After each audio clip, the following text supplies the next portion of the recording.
लोकसभा चुनाव के पहले चरण का मतदान 19 अप्रैल को होना है। ऐसे में चुनावी प्रचार अपने चरम पर है।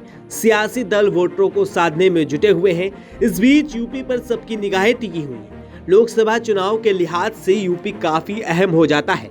ऐसे में सपा मुखिया अखिलेश यादव ने यूपी में पहले चरण के लिए भाजपा के खिलाफ मोर्चा खोल दिया और पश्चिमी यूपी के वोटरों को साधने के लिए ताबड़तोड़ रैलियां कर रहे हैं। पश्चिमी यूपी, जिसे जाटलैंड भी कहा जाता है, वहां भाजपा की हालत खस्ता नजर आ रही है।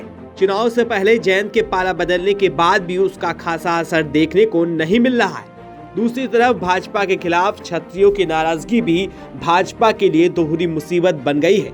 इस बीच अखिलेश यादव की रणनीति ने भी भाजपा की मुश्किलें बढ़ा दी हैं। वहीं अखिलेश यादव के हाव भाव और कई पहलुओं की चर्चा हो रही है। उनकी रणनीति से पुराने विरोधी भी सोच में पड़ गए हैं।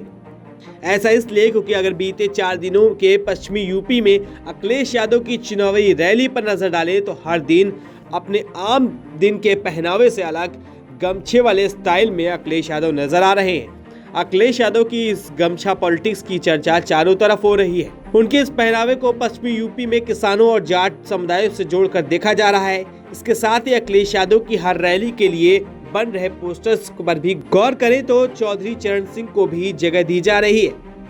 सपा के इस दोनों फैसले के पीछे पार्टी की रणनीति को माना जा रहा है, जो जाटलैंड को साधने का एक नया दांव है। दरअसल इस इलाके में ठाकुरों की नाराजगी की खबर सामने आ रही है। ऐसे में भाजपा और सपा दोनों गठबंधनों के लिए ठाकुर, जाट और ओबीसी काफी अहम हो गए हैं। तो वहीं दूसरी तरफ इस इलाके में मुस्लिम वोटर्स बीते कुछ चुनाव के दौरान सपा के साथ रहे हैं और इस बार भी अब तक ऐसा ही होता दिखाई दे रहा है। लेकिन अब अगर सपा ठाकुरों और जाट समाज के कुछ वोटर्स को भाजपा से दूर कर पाने में सफल हो जाती है तो उसका बड़ा असर चुनाव के परिणामों में भी पड़ सकता है। अखिलेश यादव की इस रणनीति के कारण जयंत चौधरी को भी चुनावी मैदान में पसीना बहाना पड़ रहा है और वो लगातार एक्टिव नजर आ रहे हैं। यही नहीं, इस इलाके में भाजपा के लिए इस चुनाव में जाट और ठाकुर वोटर्स के साथ ही ओबीसी वोटर्स भी काफी अहम हो जाते हैं। इसी के चलती एनडीए के लिए जयंत चौधरी के साथ हरियाणा के सीएम नायब सिंह सैनी भी चुनावी प्रचार में उतर चुके हैं। वहीं पश्चिमी यूपी की राजनीति को समझने वाले बताते हैं कि ठाकुर वोटर्स की नाराजगी और अखिलेश यादव की रणनीति के कारण भाजपा की नींद उड़ी हुई है। इस बीच अखिलेश यादव की गमछा पॉलिटिक्स ने जयंत चौधरी की टेंशन बढ़ा दी है।